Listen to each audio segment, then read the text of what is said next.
So let's talk about this in terms of how we want the world to be. It's very easy to show up after this and again expect other people to lead the way. You got to remember, we're all in this at exactly the same level. Nobody knows the way. Nobody knows the way. It's sort of like if you came to a massive maze, like a corn maze, and you were there and there was a pot of gold at the end of the maze. Or there was like a dungeon with crocodiles at the end of the maze.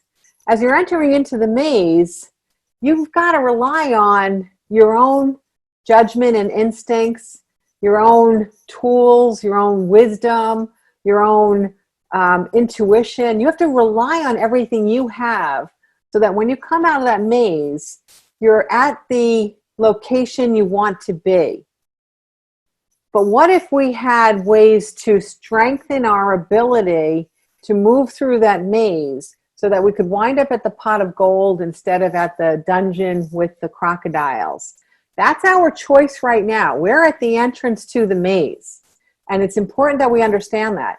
And what's even more interesting is that other than the non-physical source of guidance, nobody has an aerial view of our maze right now. So we're all at exactly the same starting point.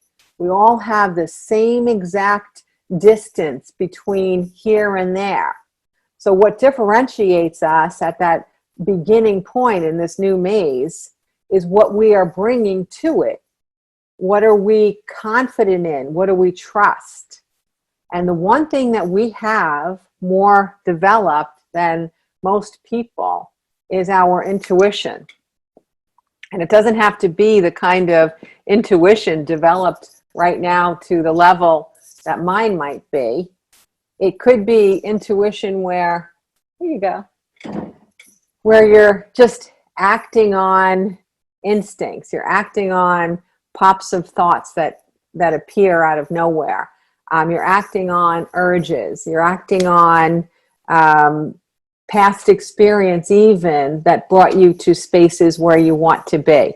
And I'll give you an example of this. Right before we came on today, I did a session with a person, and at one point I was getting that person's body could benefit from sweet potatoes, of all things, right?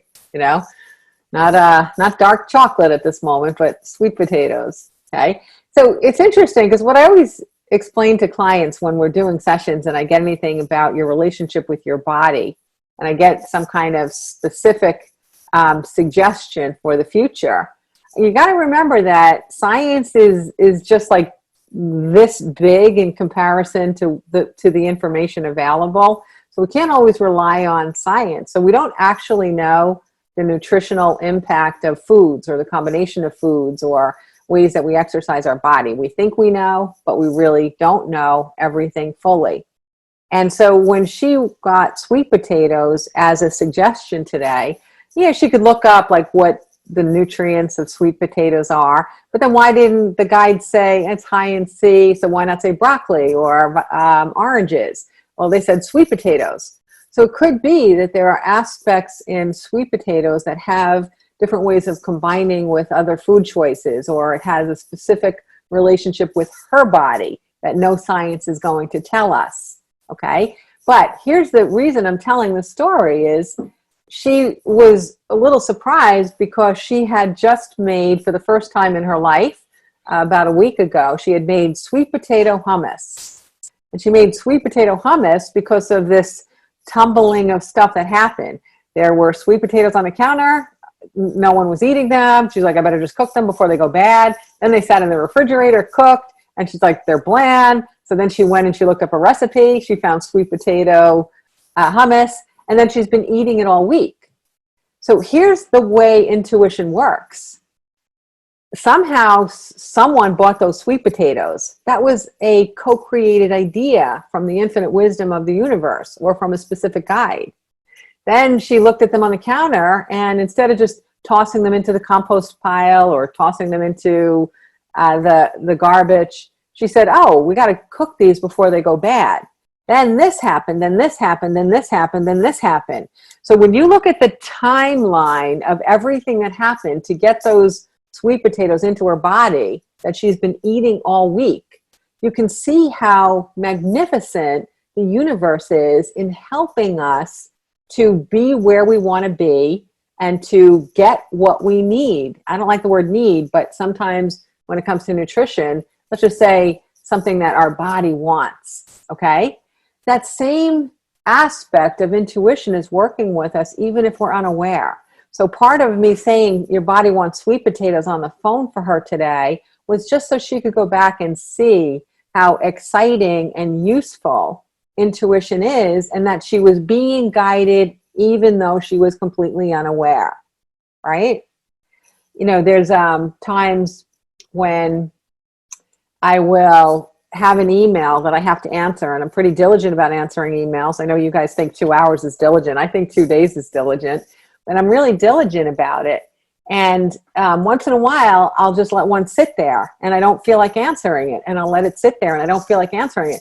There's no real reason. It's nothing about the person. It's nothing about the content. I just don't feel like I'm ready to answer it for no particular reason.